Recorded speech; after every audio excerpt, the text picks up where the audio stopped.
good dinner? It was. I see that we are now live on YouTube. Good afternoon, everybody. This is the Vermont State Senate Committee on Institutions. Today is May 4th, 2021. As our President Pro Tem announced this morning, since this is her birthday, she said, "May the 4th be with you." That was the joke of the day, I think. In any event, we are the Senate Committee on Institutions. I'm Joe Benning, your chair. We also have Senator Ingalls from Essex-Orleans, Senator Mazza from Grand Isle, Senator McCormick from Windsor County. We are expecting Senator Parent from Franklin County at any moment. Given that we are still live on YouTube, we have an unknown audience out there. So I remind any guests that come on with us today, we are looking for conversation that makes the most sense to somebody who has probably never watched a legislative proceeding before, much less be familiar with the topic that we may be at. So in other words, using vernacular at the 50,000 foot level is most appreciated. If you get interrupted for using some kind of an acronym or some vernacular that nobody would really understand outside of this committee, I might stop you and just ask you to explain something that's going on. The topic of conversation has to do with the space needs at the State House, and specifically the medium and long-term space needs of folks at the State House. You may not be aware of this, but prior to COVID-19, we had space problems at State House, people needing to have better accommodations. With COVID-19, we had an even worse situation, and we are still struggling with that. And in a lot of places, that has clouded the narrative of how to get from where we are now to where we eventually want to be. But as the COVID-19 issue evaporates, and it will, discussion still has to continue about the overall space needs at the State House. Some time ago, the Sergeant at Arms asked the architectural firm of Freeman, French, and Freeman to come up with a plan for us to have consideration over. This is a plan with some options contained in it. It is not lockstep concrete that we have chosen either of those options, or whether we will have some hybrid effect of what we're being given as a proposal. But this is meant to be a conversation starter. Jess Beck and Jane Pickell from that firm are both here to have some conversation with us this afternoon to explain what is in the report. And we also have Janet Miller, the Sergeant at Arms, and Kevin Moore, Director of IT, to talk about some of the things that we will be getting much more involved with as the months as the months proceed. Thank you. We are going to turn things over to Jesse Beck from Freeman, French, Freeman. Jesse, welcome this afternoon back to Senate Institutions. I know you've been here before, but keeping in mind that we have an unknown audience out there, starting with a basic biographical sketch of who you are and how you fit into the picture would be most appreciated. Sure. Thank you, Senator. Jesse Beck, architect with Freeman, French, Freeman in Burlington, Vermont. We're the ones who brought you the Waterbury State Office Complex a few years ago. So we understand historical structures. With me is Jane Pickell, interior designer, who has worked with me on the prior two reports that were delivered, half year and a half ago. And worked with me closely to develop this report in front of you right now. So welcome, and the floor is yours to start us off. I don't know if you have brought a PowerPoint presentation. The last time that I heard from you, you had one, and I don't know whether or not you were intending to use that this afternoon. Well, I think it depends how much time you have, but I thought if everyone has a copy of the report, I could just talk them through it, reference some pages, and really make sure there's enough time for questions. Okay, we can start with that. But again, keeping in mind that we have an unknown YouTube audience out there that has not seen the report, a careful walkthrough would be the best idea. Okay. verbally, you mean? Yes. Okay, sure. So it began with about 5 weeks ago. We were given the charge to look at the prior space assessment report from about a year ago, the COVID return to the State House report, which you did not return to the State House. And this report is now looking at really two reports in one. The medium term solution to return to the State House, meaning next legislative session in January, roughly 8 months from now. What would that look like, and what physical improvements or operational improvements should take place? And then the second part of the report, our second section, is there are items that were identified over the last 5 years, including items in our report from a year and a half ago that just take time to accomplish, time and money and approvals. So that's the long-term section of the report, which means an investment in the next 30 years that would take place over 3 to 10 years. So those are the two parts of this report. And I will start with the medium term. And the basis for this report were interviews and a questionnaire that we delivered. I think, Senator, you were part of those interviews. There are over 30 people that were interviewed. The questionnaire is in the appendix of the report, so you can see the questions that we asked. We collected the topic areas and consolidated them within this report. So you can see in the executive summary on page 5, the interview findings summary. In there, we grouped them in sort of 10 categories, and later inside the report, we went into detail what those areas are and what our recommendations would be for each one of those. That body of information fed into the recommendation summary on page 6 for what are the options to return in the medium term and what could be accomplished for any physical or operational or technological improvements to make that happen. So getting to the punchline on the medium term return in 8 months, we developed or came up with 2 suggestions. And again, Senator, these are recommendations and suggestions to be vetted out and discussed. And yes, it could look like a hybrid. So option A for the return would be that the State House would be reserved for legislators and staff only, and public would have access via technology, broadcasting, and improved AV technology.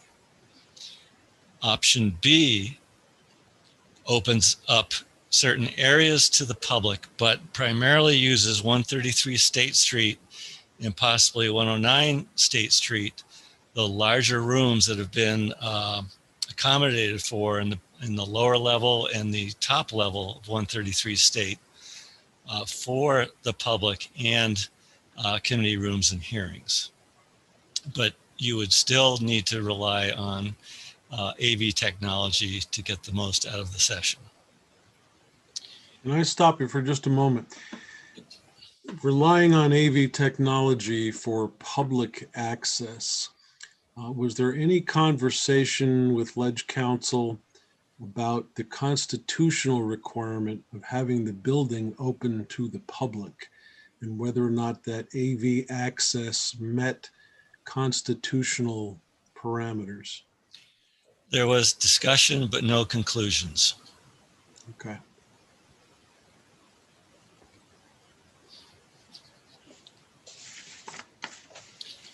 So moving along into the executive summary, using that as sort of the summary, on page 7, you'll see the long-term recommendations, which is that 3 to 10 year achievement of what we're calling a master plan. we have developed components. So a master plan is a series of things you can accomplish over time to collectively have a whole and give you the space, public space, committee space. We'll walk you through those spaces so that you have a 30-year investment to get you all of the spaces that we feel we heard you need and what we've quantified over the last few years, along with items like HVAC upgrades and improvements and some replacements, technology enhancements for the long haul. And I'll walk you through that later on in the report. Okay. Short-term wise, I'm curious, the HVAC system having to be replaced. Have we broken down what it would mean for the immediate needs versus the long-term needs? And by that, I mean, if you design an HVAC system to accommodate short-term needs, and then we end up deciding to build a floor over the cafeteria, that system would eventually have to accommodate that new space. And I'm curious to know how the report handles dovetailing something as simple as HVAC or IT systems in order to be sure we are doing the right thing at the right time for both the medium term and the long term. Yes. So the HVAC systems we did not analyze because currently BGS is going to be selecting an architectural and engineering firm specializing in MEP systems, and that has not started yet. Okay. So that's imminent, and that's one of our recommendations is to pull the trigger on that this summer so that we can fully understand the impacts of those HVAC systems or mechanical electrical systems. And in the medium term, we do not believe there's much time to accomplish anything but some major tweaks like filters or something like that. So that would be part of the 3 to 10 year master plan is those major upgrades. Okay.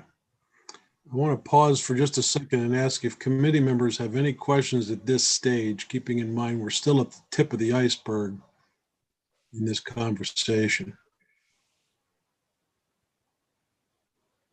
I don't see anybody chomping at the bit. So why don't we continue? Sure. So we'll move through the report and go to page 8 and 9, which is really the detailed narrative to the findings, with each finding having a recommendation. And I'm not going to go into every narrative, but I'll just show you how this is organized. After all the interviews, we developed 3 areas of issue areas: general assembly spaces, your committee rooms, large meeting rooms, which are sometimes called hearing rooms, private meeting rooms, legislative lounge, and offices, House and Senate chambers. So that's just one area, space area that we heard comments on and focused on. The next groups of spaces are the legislative staff areas. We went quite in depth in this in our conversations to really identify how the remote work has been going. Some of our recommendations for the COVID plan, which was 6 months ago. And now that people have been working remotely, we went back into who should be in the State House, who can work either close by or remotely. And so on page 11, I think it's really important detail to look at each of the staff locations and recommendations. And we show you where, for instance, the first one is legislative counsel / attorneys. So we have we tell you where they currently are located. So they're currently in the State House Annex in 1 Baldwin. In the medium term, which is in 8 months, we would recommend moving them to 133 State Street. And in the long term, we would move them back into the State House into an addition or an expansion of the building. So we've covered that for everyone who has space or has had space in the State House, giving you their current location, medium term, and long term. And just a side note that if you choose to invest in expanding the building, whether it be over the cafeteria or next door attached, that allows you to move certain functions out of the existing rooms that you have. And we call it backfilling new functions into those spaces that have been vacated. So that's a really important concept to remember, that you're not just adding onto the building, you're actually creating new space within the structure you have. The third area of spaces is public access. And so within that, we talk about accessibility issues. We have parking and site issues that we heard from our interviewees. Technology, we've worked closely with Kevin and his IT group to understand the current operations and what the future looks like. Amenity and ancillary spaces like coat rooms, cafeteria, health, safety, and security. There is a heightened awareness about security and what that level should be. We have not determined that, because I think that is amongst the occupants in a much larger discussion than what we can really deliver to you. Safety. One of our immediate recommendations is to hire a code consultant, someone that we list 3 of them with which we worked with before on large scale complex projects, to actually come in and do occupancy establishment for the life safety codes, egress corridors, exit ways, and thoroughly understand what the limits and capacities are for all of the spaces within the State House as they currently exist. So that, combined with the HVAC report and assessment, we think is extremely important to accomplish this summer. On pages 18 and 19, we reference prior studies by others and historic preservation conversations that we've had over the last couple of years. There have been master plans for the State House accomplished in prior years by others, and there's a lot of good content within those. And I referenced the 2 studies that we accomplished for the space assessment last January 2020 and the August 2020 return during or under COVID practices. The next section is the medium-term recommendations narrative with a lot of detail. But I think what is a good place is, because some people have asked me, where do I start? Where do I start with all of this? So what we did on page 21 is we wrote down 8 questions that we asked ourselves as we're going through the interviews and as we're developing these medium-term recommendations. So I would recommend starting there if you want to start somewhere. In the report, I think some of these are answered, some of them raise more questions and are left to be answered because it's a group process. For instance, what level of security are you willing to accept? Requires further discussion and detail.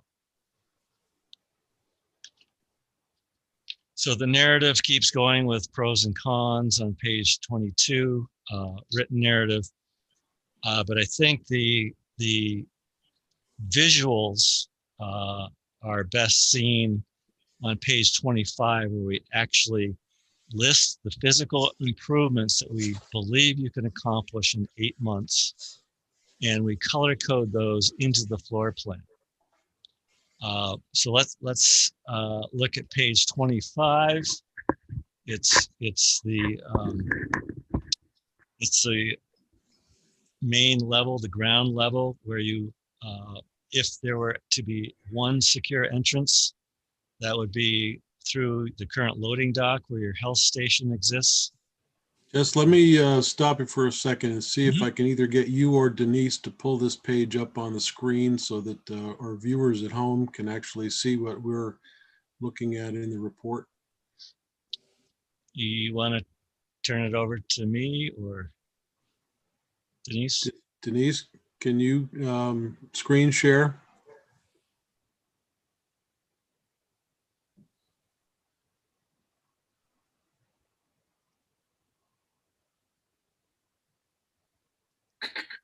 You are a co-host now. Thank you. Let's enlarge my screen. Is everybody able to see that? Yes. Okay, let me flip through these pages that we were discussing. There. So this is page 25.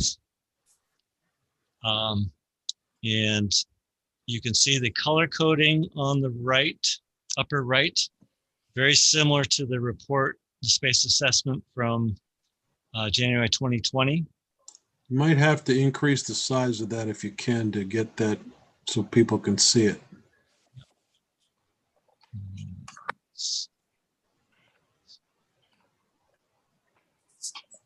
Might lose some of the writing, but Yep.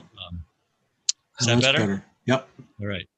I also asked on some of the subtler colors. Some people don't see colors quite as vividly as others. Right. I can see the yellow and the red.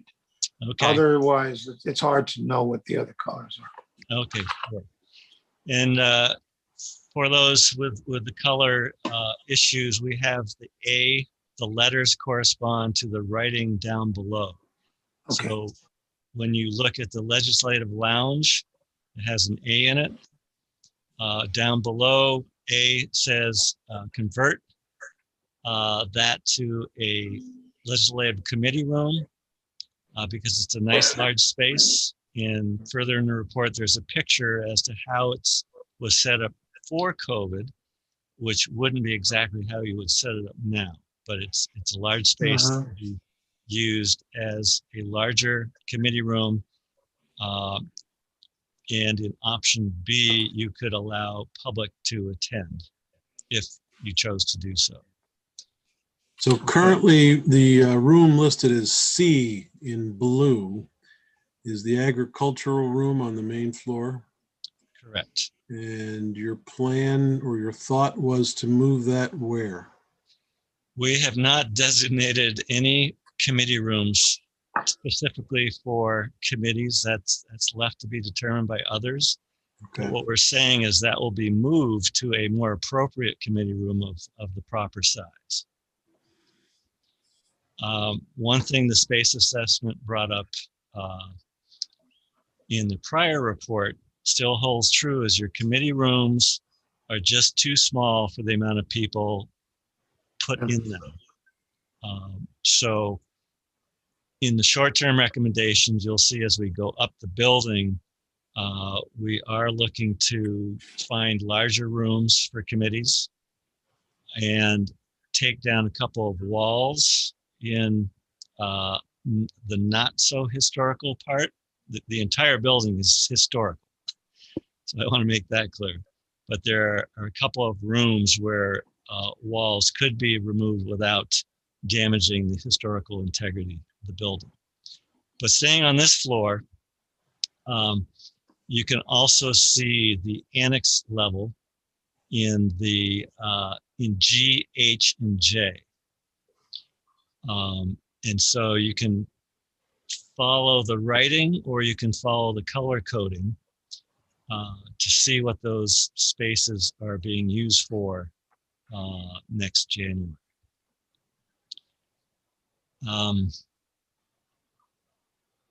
So I'm not sure, Senator, if you really want me to walk through all the letters or just sort of hit some highlights.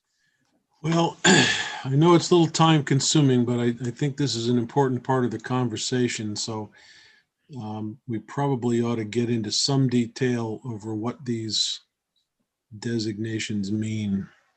Okay, so I'll try to stay with the ABC. We covered A. B would be taking the current copy room, copy room and where the police station is, and turning that into a larger, better located coat room, because we've turned, let's see, room 9, which was your old coat room, into a committee room. And I believe that change is currently underway. That displaces coats, displaces the clerk, what do we have? Pages? Yeah, the pages. Thank you. Mhm. Of which we have space G in the annex to have the pages have a home.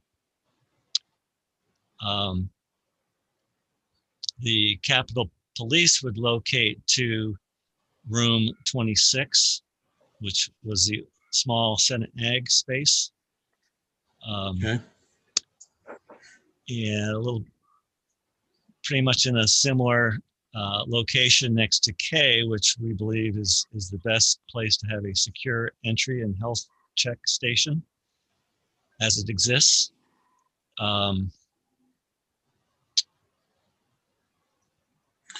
You're talking about a health check station. I'm assuming you're talking about COVID related check-in. Yeah, we think that even next January, it would be good practices to have some of that in place, depending on the governor's orders and protocols. Yes, we're looking to lift a lot of this July 4th, but we have to have backup positions. But that would be a good secure zone and not have all of the entrances, especially if under option A, where we are not allowing the public to occupy all levels of the State House.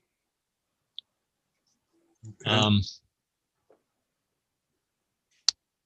So E, we're actually moving, I believe that's operations upstairs, some legal off out of the State House. So D and E are the lower levels of the annex. D is for both copy station, IT station, the less amount of people in D, no people in E, but that would be for equipment.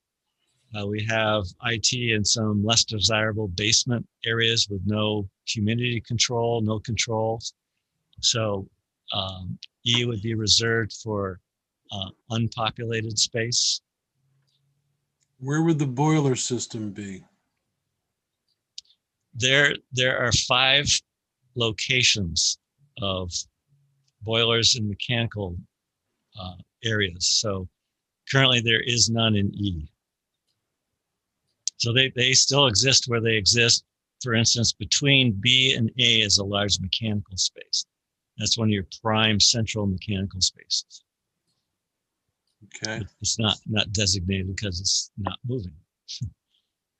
So these color codes will go, I think, to the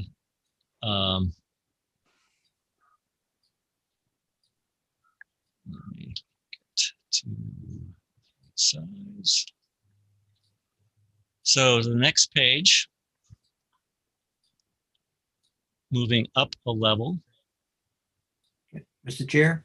Yes, sir. Yeah, I just want to, Jeanette stays where she is, down in the Sergeant of Arms office, right? Nothing changes in her office, right? Correct. Okay, good. Okay, that's right. Thank you. Trying to get it large for you. Okay, as we move up, I mentioned that we're trying to make committee rooms a bit larger because we know in the past there's been problems with air capacity, people standing in the hallways, standing room in the committee rooms. So you'll see that we are renovating rooms 30, 32, and 34 by taking down 2 walls and then putting up 1 wall. And that makes 2 fairly well-sized committee rooms out of 3 small ones. And then across the hall, B is taking 1 wall down to open up 2 committee rooms to have 1 committee room. And we leave room 35 as it is. Now, one side note is that in the appendix, we have developed recommendations for what the concept should be for committee room sizes to accommodate the different committee sizes. So we know that you have different committee sizes and ranges, which require staff support, committee chair spaces, working spaces. And so you'll find that in the appendix for both small, medium, and large scale committee rooms, and the technology and elements that go into those committee rooms. It also shows that has been under discussion in a prior report we did that's been submitted to take part of the cafe, that raised platform area C, and create a new room. It could be used as a committee room, or it could be used for similar to the Ethan Allen room. And it's about 400 square feet. So let me pause here to note, I've heard the conversation before, but I just want to confirm this. This particular location was built in such a way to accommodate a floor on top of it. Is that correct? Yes. Okay. But we'll be seeing that and talking about that in the master plan section, or the long-term recommendations. Okay. This also notes that IT updates are required for your larger, the House floor and the Senate chambers. To the right side diagram, it's going up a level. And again, we're repeating the walls, or removal of walls, to open up those 2 spaces, A and B.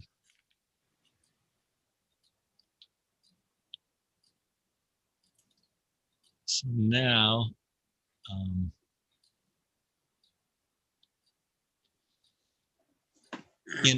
that was option A. So everything that we would recommend in option A for physical changes would happen within option B. So these diagrams are just showing you 133 State Street, space that you already have placeholders on, which is the basement and the 5th floor of 133 State.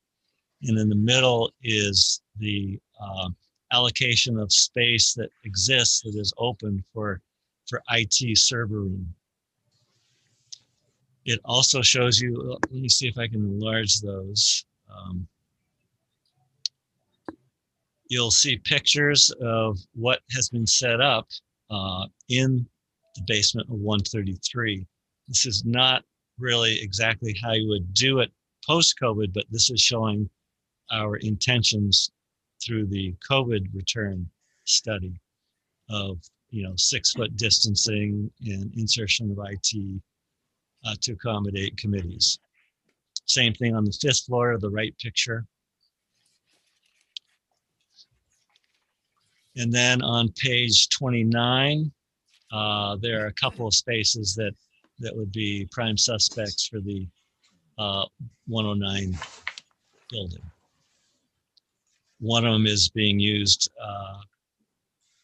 by the governor's addresses.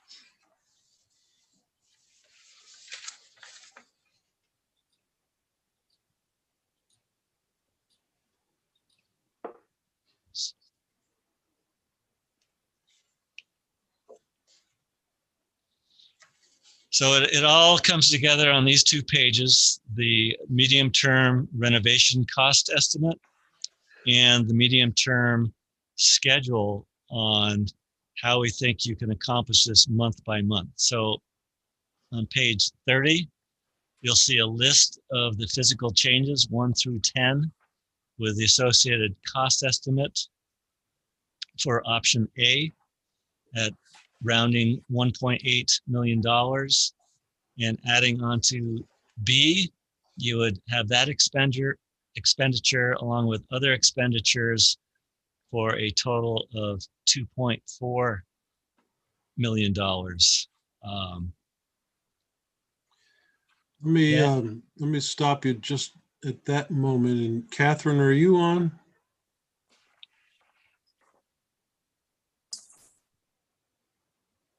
Yes, I am. Hypothetically speaking, if we were going to move in this direction, is this money currently available, or would it have to be brought in through a separate piece of legislation? The Senate appropriations budget included a $2.5 million estimate as a placeholder, as you all discussed going forward. So there is $2.5 million built into the Senate budget right now.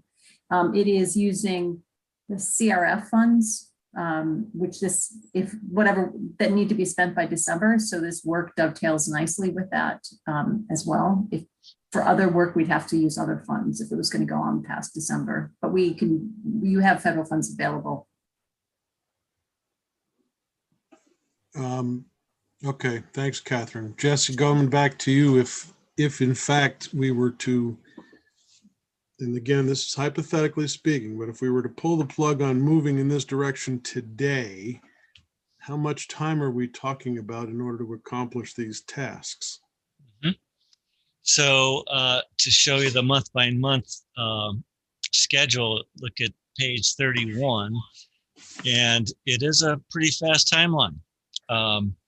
So in April, and we're now in May, we need to come together on agreeing to this scope list.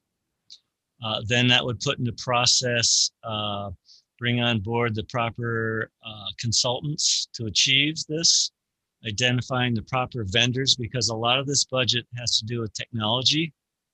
And Kevin has helped me assemble some of these costs, has a pretty good idea on who the vendors may be for bidding. So May and June would be putting together scopes and bid documents,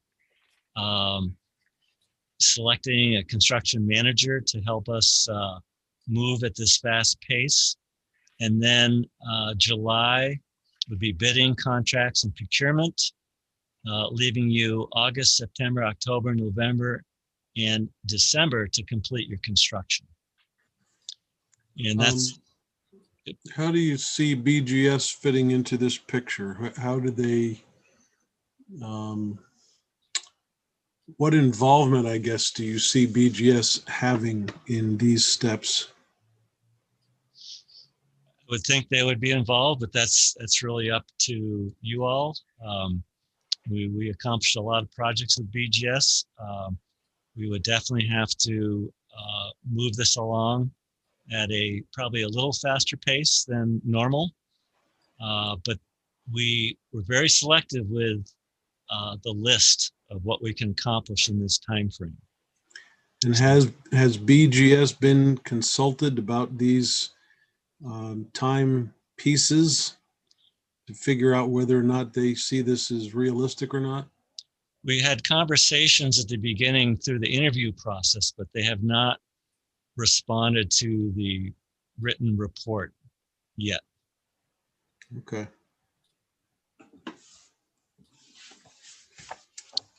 So we are looking for that input and feedback. All right.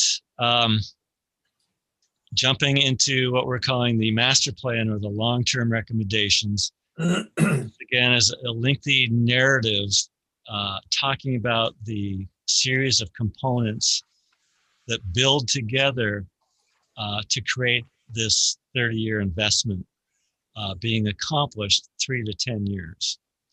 And I think the best place to see this is in the diagramming.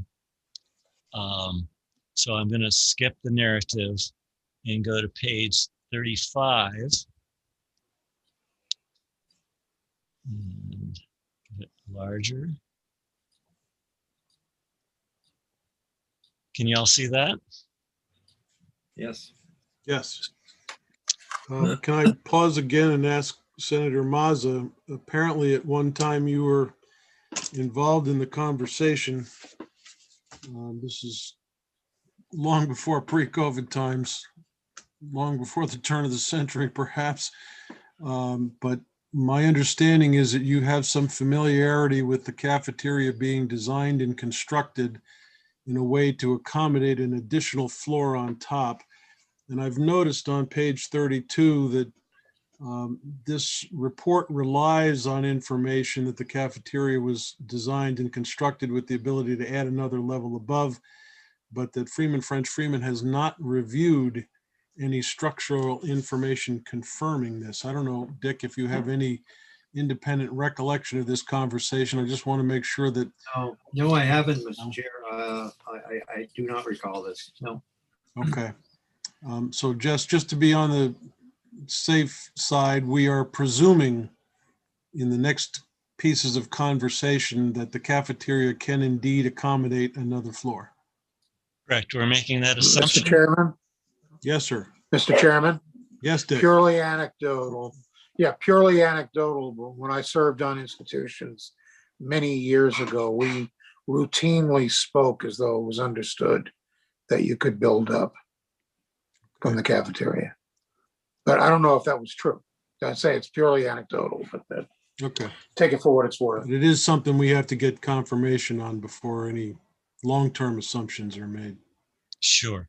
And that would be a review of the as-built construction documents by a structural engineer and possibly taking a look at site conditions. But we are assuming, for the sake of this master plan, several elements similar to that. For instance, above the cafeteria on the roof is quite a large piece of HVAC equipment, and we'd have to raise that up or find a home for that. So we make it look very easy on these diagrams. Okay. So component one is that overbuild of the annex and cafeteria. I'm going to go over the basic components and then come back to what's in these components. But that is a one level component one overbuild.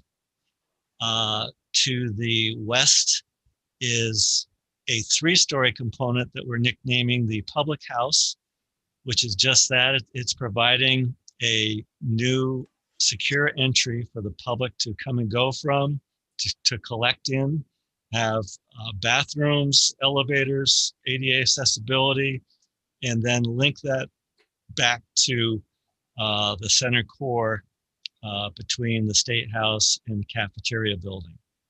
And that would be a 3-level structure. Component 3 is really kind of a necessity to service the State House. Because once you build the public house in that parking lot, which acts as both a parking lot and a loading dock area, which doesn't really function too well, we are building a new loading dock on the west of the public house, accessed alongside of 1 Baldwin Street and a revised parking lot to accommodate all of this. So trucks can independently come and go to the loading dock without interfering with parking. You'll see component 4 on the east side of the State House, tucked in the back, which continues the expansion to create a secure entrance on the east side, a lot of parking on the east side, potential future home, which is also identified in this report, for a parking structure on Court Street, which was many, many years ago. We had accomplished that study, and I think others have done studies as well for a parking garage. But this component 4 is a 3-story. Part of it's 3-story, one part of it's 1-story, to secure that courtyard in the center of the State House. Now that's built literally on top of a rock outcropping? There is rock outcropping about halfway through this. So step back. In the public house as well, the public house would step up the ledge as well, because there's a lot of ledge back there. Whatever happened to the thought of the public other parking garage down in the pit? You know, we've talked about that for 50 years. That never materialized. Well, I still think it's a great site, and it's perfect for. Yeah, because it's low. Mhm. And I know this committee has talked about it for so many years. When Vince Aluzzi was back there, of putting a parking garage in that pit, because I don't know, it seems perfect right there. It would be grade level coming up and everything, you know. I've done at least 2, maybe 3 studies over the last 20 years. All right, so I figured you were involved somewhere along the line, because it's such a great spot, and I don't know why it never gained any traction. Probably financially, I think that was one of the reasons. Parking structures are expensive. Yeah. So we actually put one of our last studies in the appendix of this report, so you can see the number of levels of parking you can accommodate on that site and what it actually physically looks like on Court Street. So back to the components, this is showing you 5 components, so we'll hop back over to 1 Baldwin Street. We're showing a 2-level expansion to link 1 Baldwin to the public house. That would be component number 5. And what we're not showing in a color-coded situation is a couple of other components that you'll see in the master plan listing and cost. That's the fact that we have a technology component, a major technology cost component, which would go with each of these within the master plan, and the MEP systems that we talked about before.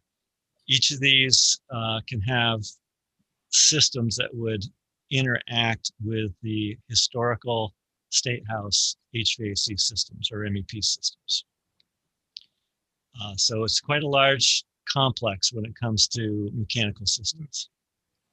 And then we have a cost component, namely for any hazardous materials that you encounter in renovations, additions, both in the form of soils or asbestos removal.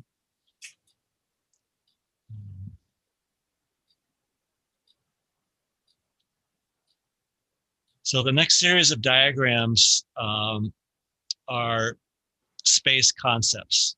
Please don't take these as architectural details, but they're to illustrate the use of both the additional new space and how you would backfill and reuse space that was vacated when you move into the new additions. I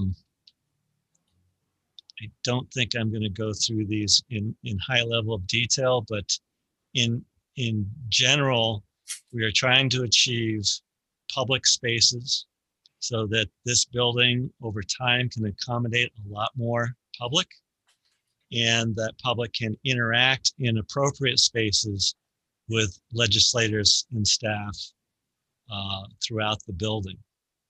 We want to make sure that there is informal spaces so that there's meetings in the hallways, there's soft seatings to grab a chair, there's larger open spaces for groups to collect in a controlled manner, there's ADA access throughout. Committee rooms are sized appropriately. Cafeteria has more space throughout that second level for mingling and even dining. Elements like loading docks and service rooms, spaces for maintenance, kitchen staff, improve the servery, are all through the details of these color-coded plans. So you'll see a level in a color-coded plan. So page 36 has level 1, and the color chart is on the lower right, and on the lower left is a square footage chart so you can see the sizes of these spaces.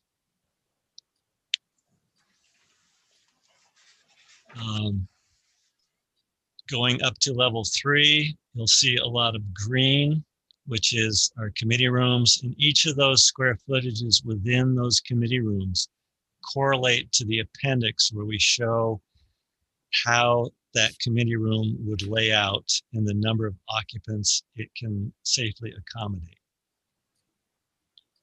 and how these components link together to form a contiguous floor within the master plan. On page 39 is just a quick little rendering to show you what the impact of the public house may look like from the front lawn and next to or in between the Pink Lady and the connections. And you would not really see the addition to the east in the back of the Senate chamber because it's tucked up the hill in the back. And a photograph from the same position. It could just be my eyes, but it looks like the painted drawing series is holding an AK-47. What? Might want to touch that up a bit before that becomes public information. Where's that? Series in the cartoon drawing on the top right corner looks like she's holding a rifle instead of a sheaf of wheat, just so you know. You got good eyes. Wow. I guess so. Jeez. Hey, gross. Well, that topic of gun legislation just keeps haunting me for some reason or other, so I look out for those things. Sure. We'll have to Photoshop the photo too. Thank you for pointing that out. Yeah. I'm looking at the paper copy with the magnifying glass, and it really looks. It does not look like a sheaf of wheat. It looks. Oh, it doesn't. Like Yeah. You're right. Good feedback. Could I ask a question? Sure. Okay. Does the study include estimates of what traffic flow would be like? Let me tell you what I'm thinking. Years ago, I was majority leader, and in those days, the majority leader had an office at the Pink Lady, and I used that office only once. I sat at the desk, congratulated myself for how well I was doing, that I had my own office and so on. And I was looking, it's a nice view of the State House dome. And I thought to myself, all the action is over there. I'm in exile here. And I went back to the State House and never set foot in my office again. Because you want to be near your colleagues. You want to be where the action is. You want to be interacting constantly. Are any of these committees going to be like in exile just because of where we put them? Well, the master plan is trying to get everybody, as far as committees and committee support, under the dome. So we've counted and we've created a large number of committee rooms to do that. But as far as staff goes, it depends on how much of that master plan you accomplish. If you accomplish most of the master plan, and depending on staff growth, the Pink Lady will become connected to the public house, which is connected directly to the State House and preserves the historic preservation piece, but builds you functioning spaces for everything you want to accomplish. Okay. I know down in Congress, there's a pecking order of offices, and the higher up you are in terms of power and prestige and respect, the closer you are to the speaker's office or to the vice president's office or the majority leader's office. I wonder if we're going to be okay. Well, I mean, I've expressed the concern. We'll just leave it at that for now. Yeah. Something we did not dare go into. Yeah. So again, it's the master plan, or the long-term solution is listed here on page 40 and 41, the cost. So each component is segregated into a cost estimate, so you can see the buildup of the total cost of the master plan. And each of these can be achieved semi-independently of others, but you have to be very careful because, for instance, when I said you could build the 3-story public house, you would also want to build with that the loading dock and the access road to the loading dock, which is component 3. So you can mix and match these, but you would need some assistance if you were to say, well, I just want to do, the component 4, the East Addition. What does that mean for component 6, 7, and 8? So component 6 is a technology allowance component, 7 is the MEP allowance component, and component 8 is the hazardous materials abatement allowance. So in the East Addition, we saw some old reports that some of the soils had some contaminants in them. So you'd have to dip into component 8 if you were to build component 4. This is just an overview way to identify, well, what roughly do these components cost? With estimates in 2021 dollars. Huh. In Well, 10 years from now could be, who knows? if you were going to build today, it'd be another 30%, I guess. Mhm. But I've got some, healthy contingencies, but yes, you have to worry about the time value of money. And the next page really is a conceptual layout of what that actually looks like. So the cost estimate is based on page 42, meaning that there's roughly 2 years of design approvals, legislative approvals, permitting approvals, historic preservation discussions to get to where you're in position to start a construction phase. So that's why when we say the long term is a 3 to 10 year proposition, it'll take 2 years just to get to where you can prepare a shovel in the ground. And that's laid out in this timeline. Just for simplicity's sake, we selected 3 phases of construction. We didn't really pick components, but if you were to do all of those components in 3 construction phases, that would look like phase 1 would be 18 months, phase 2 another 18 months, and the last phase in 12 months. So that sort of lays out that 3 to 10 years sequence to achieve the master plan. Mr. Chair, you going to cut the ribbon in 10 years? I don't know if I'll be alive in 10 years.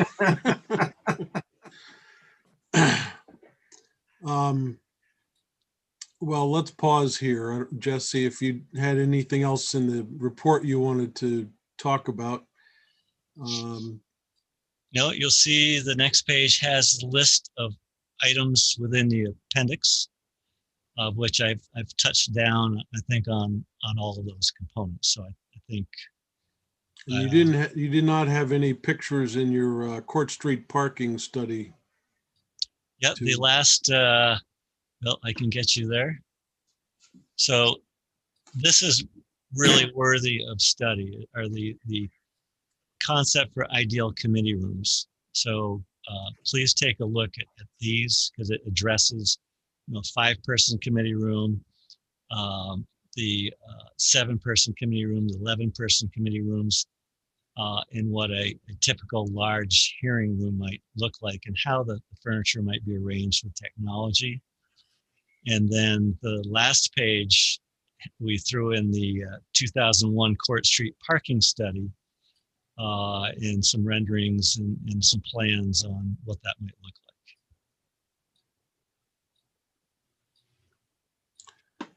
like. Okay.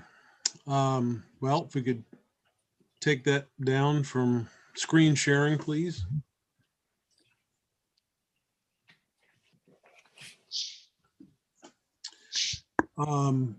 Committee questions for Jesse and Jane. I don't know whether you wanted to add in anything here. I think Jesse did a pretty thorough job of going through the options, but so yeah, I think it's open for questions now. Okay. Committee questions, thoughts. Lot to digest. It is. And I hope that you get the idea that we've got a lot of things to digest and analyze and make decisions on. And this is May. Even the short-term plan has a lot of working parts to it. January is moving right up on us. Senator McCormick, you had your hand up. Thanks. Yeah, the artist's conception on page 39, it looks there that the State House is not overwhelmed by the other buildings.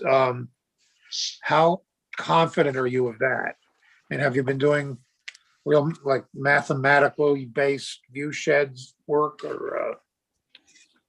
This has not been an I've exhaustive. seen historic building. Sorry, go ahead. I'm sorry, go on. We have not done an exhaustive I see, you know, architectural I'm just, study.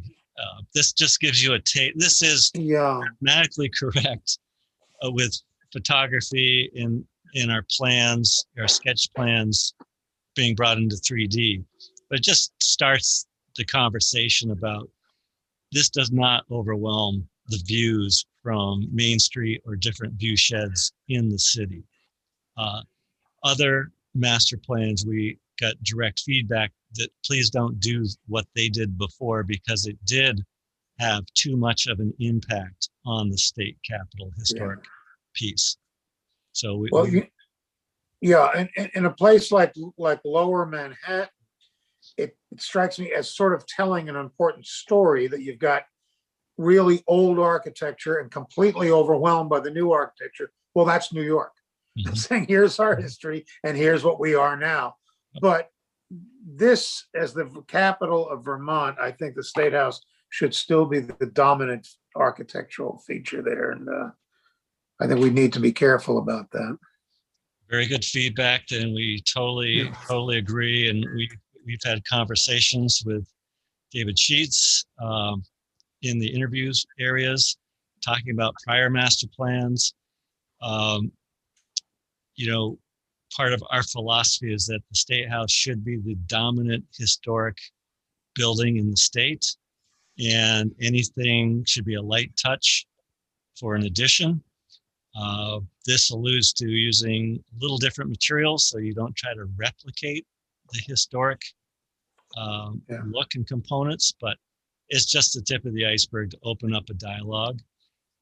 But I think I have to reflect back on what we did in Waterbury is how we would approach this project.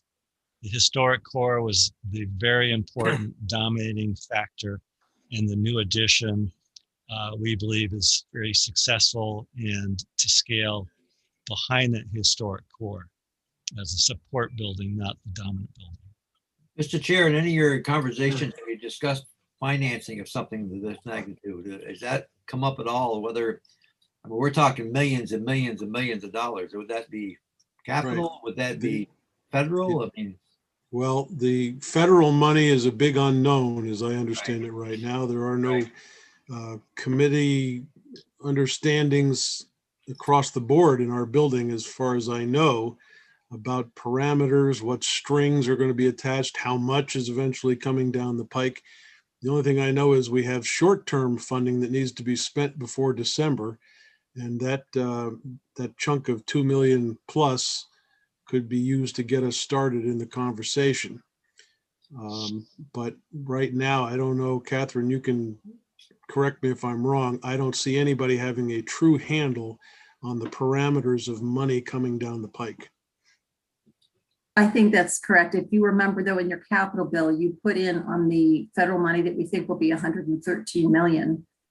You all had put in language that spoke to the judicial branch, legislative branch, and executive branch. So that is one Yep. possible place to discuss it. And I think the chair is correct. It would be a discussion for next. You have set it up to have a discussion about it next session. Anytime Yeah. that comes out publicly, when you're talking about $100 million expansion or 50 or 60, boy, I'll tell you, that's gonna turn the whole, I remember the last time we did something, the minute you mention the money that's gonna be spent for legislators, basically, they're gonna say, and it's just a big nut. It's a large amount. Yeah, I totally agree, Dick. And I don't know, other than the short term where we have to make some changes, there's no question about that. Right. You talk about 113 million, but it's out there dangling with a statement that the legislative branch, the judicial branch, and the administrative branch are all coming in to offer their suggestions on how to spend that money. And every single one of those branches is going to come back and say, this is what I want for my 113. And it's supposed to be divided up into 3. So how much of that are we as a legislature going to get? I do think that the public understands that the space limitations, at least the people of the public who have been interacting with the building, have a clear understanding that there are space problems.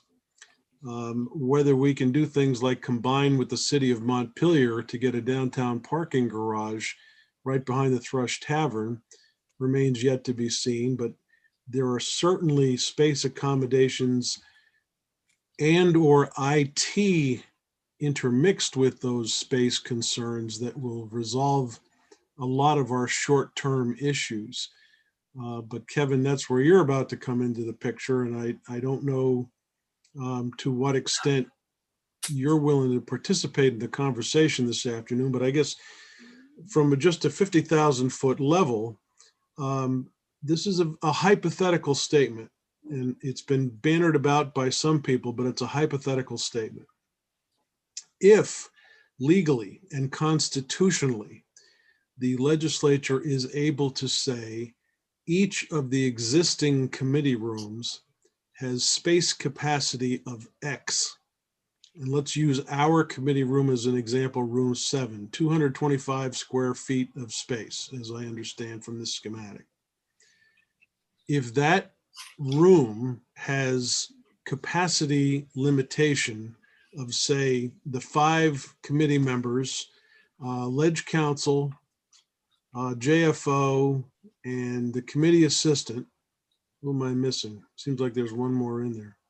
Well, let's call it 8 and put a sign on the door that says room capacity 8.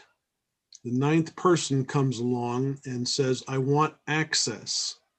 Is there a way to design access for that person electronically and have them set up somewhere in the building where they can be accommodated? Those are the kinds of questions that we need to start tackling in the near future, because I don't see any walls coming down in the short term. I just don't see that BGS, all the permitting issues that come along with that, the historical concerns that come along with that, getting those issues resolved between now and January is just going to be impossible. And I'm no builder and I'm no architect, but I'm understanding the process a lot more. And from a lawyer's perspective, there's just too much work between now and January to see that happening. But there is the possibility of setting up a sign on the front door with a space limitation, and then another area that could accommodate those individuals with some kind of access. How could that be done? Can it be done? So for the record, Kevin Moore, Director of IT. So that's a big question, Senator. The simple answer is yes, we could accommodate some sort of video conferencing, live streaming, internal streaming solution. It really comes down to what the legislature wants out of technology integration for the next session. Size and scope of that project yet to be determined really impacts the timeline. Regardless, the timeline is it's tight, it's aggressive, as Jesse has stated already, and it's in the report. We would have to leverage, depending on, again, the scope, we'd have to leverage some of our existing assets that we acquired pre-COVID, or excuse me, during COVID with CRF.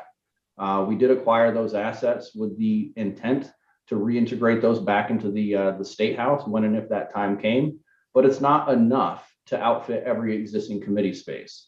And it's not necessarily enough in order to accommodate, let's say, room 11 as a committee room. So room 11, once you start talking a room that size, you're starting to talk about larger screens, multiple screens, the potential for PA systems, public address systems have to be integrated. You're starting to talk about the potential for ADA hearing accommodations as well. And all of those come with their own challenges and dollars attached to them. So understanding where we're going as far as physical space is certainly one of the most important first questions that we would have to answer or have an answer to in order to start scoping the technology to those spaces. Whether or not we're looking at the chambers, any kind of changes to the chambers and how we conduct business there. Both chambers at this point in time do offer live audio streaming, courtesy of VPR integration. Are we looking at just continuing audio only? Are we looking for video integration? Are we looking for room-to-room video integration or live streaming? Those are some, again, big questions. Some of these questions have been answered in the past for the building as it currently stands by K2. That report was delivered, Janet, keep me honest here, I believe about 3 years ago now, and is available on the website. I'm happy to circulate that to the committee. And I believe that's where the future technology allotment came from, the approximate cost and the price list of about $2.1 million. That would have to be revisited under current circumstances. Understanding decisions, again, are yet to be made. Jesse and Jane, I meant to say you can continue to hang around if you'd like, but I think we've gotten through your report. I appreciate you guys coming. The committee's going to have a little more discussion. Janet is going to want to chip in. Do you want to chip in now while they're still here, Janet? Okay. Thank you. Janet Miller, Sergeant at Arms. I just wanted to ask while Jesse and Jane were here, I know that you and we have talked about the HVAC system, the existing HVAC system. And when you had a conversation with some folks at Buildings and General Services for the COVID report study that you did for us, I think I just want to point out to the committee that I think even if we adjusted filters or something to that, an upper capacity of a filter that would take more things out of the air, that probably wouldn't work with the system we have now because it would negate how it would work. Do you remember that, Jesse? And maybe could you just elaborate on that for the committee? Yes, as best as I can, but you can only increase filtering to certain size capacities with older equipment. You can't just stick a HEPA filter or a high MERV rated filter to filter a COVID particle. It just doesn't work. So you can increase the filtering to a certain level, but it's not to the levels that would combat a virus. The other issue really is humidification. Huge high CO2 levels. When you pack these committee rooms, the CO2 levels go up, and there's been plenty of studies and analysis that we looked at from BGS reports on that issue. And so humidification, especially in the shoulder seasons in summer, it's just very detrimental to a historic building and makes people uncomfortable. So there isn't a lot you can improve in the short term on the HVAC systems. And once you start improving, you have to anticipate that the future may hold larger spaces that need to be hooked onto those improvements. And so we get into this circular conversation of paralysis and not being able to make the first move.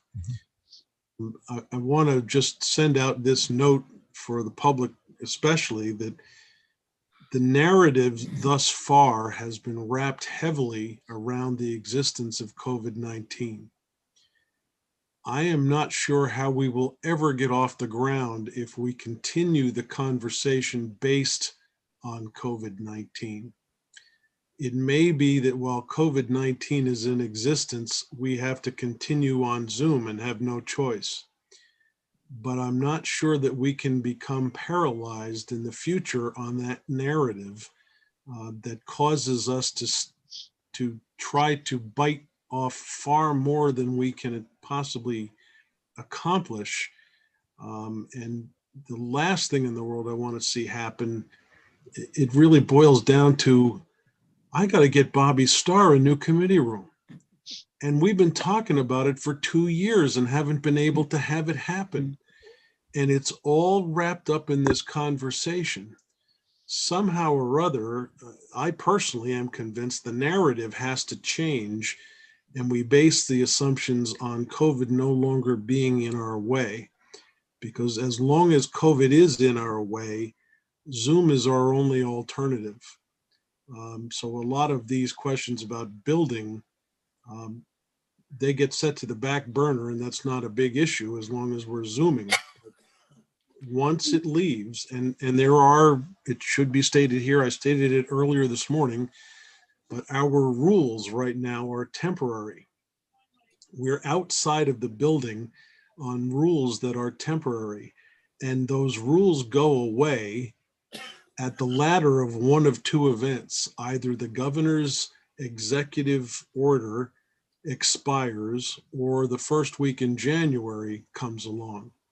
And legally at the moment, we would have no foundation to have the building doing anything other than what it was doing the day before COVID came into existence.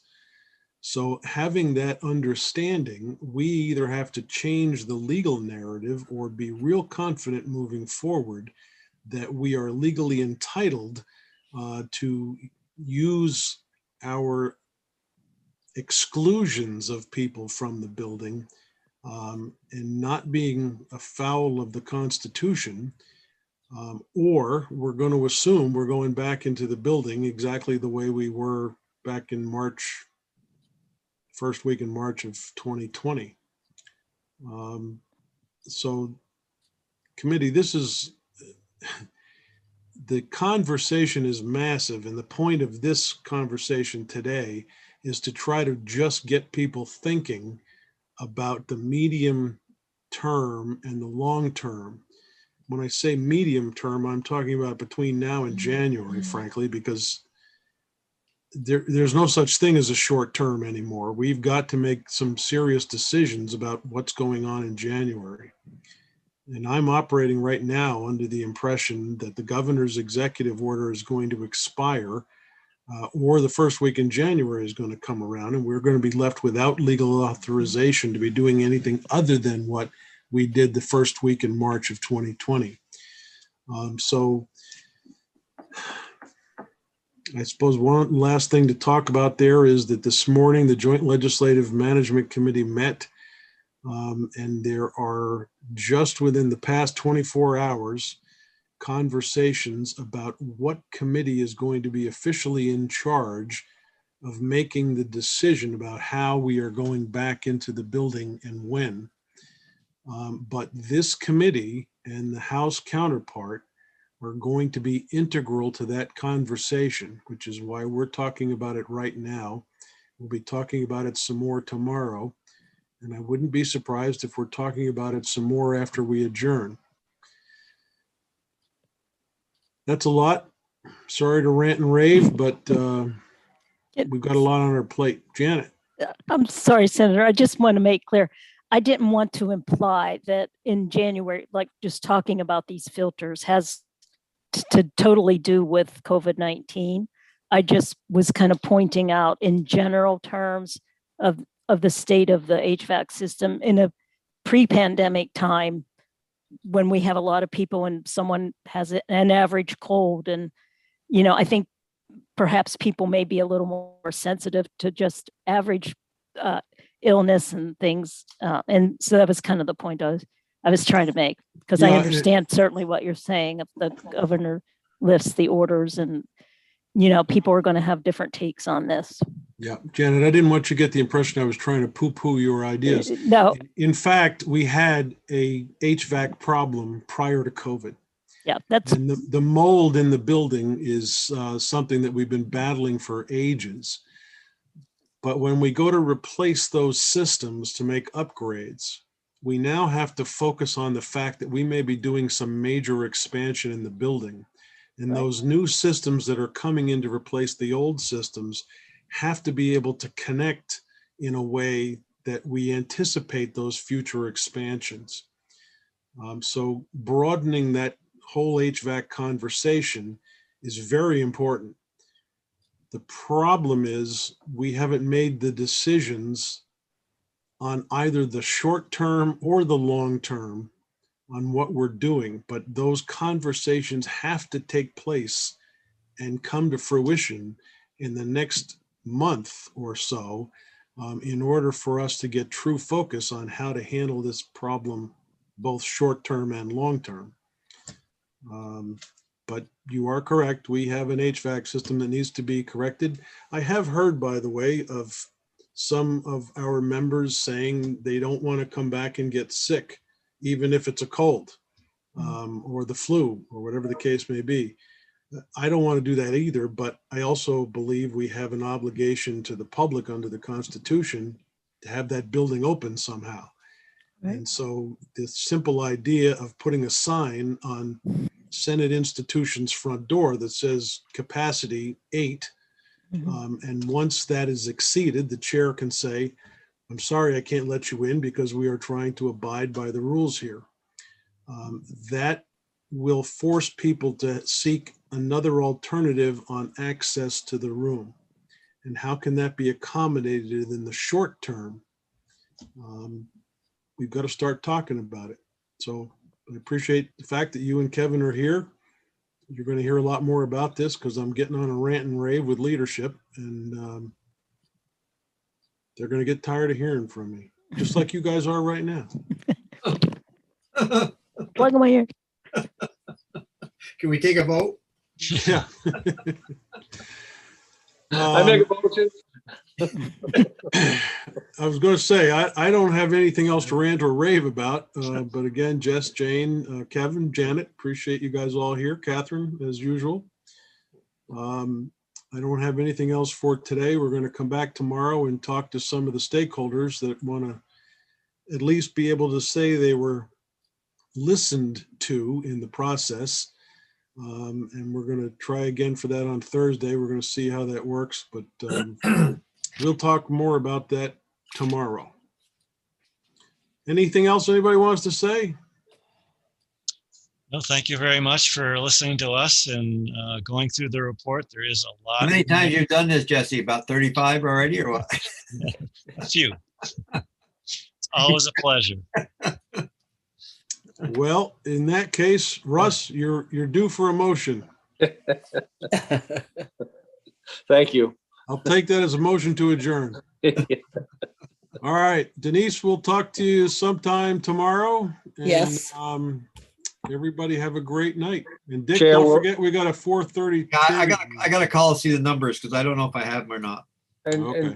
And Chair Benning, we're 1:30 again tomorrow. 1:30 again tomorrow. Yes, sir. Yeah, Yes. Thank you very much. All Thank right. you. Good night. Thank you. Thank you.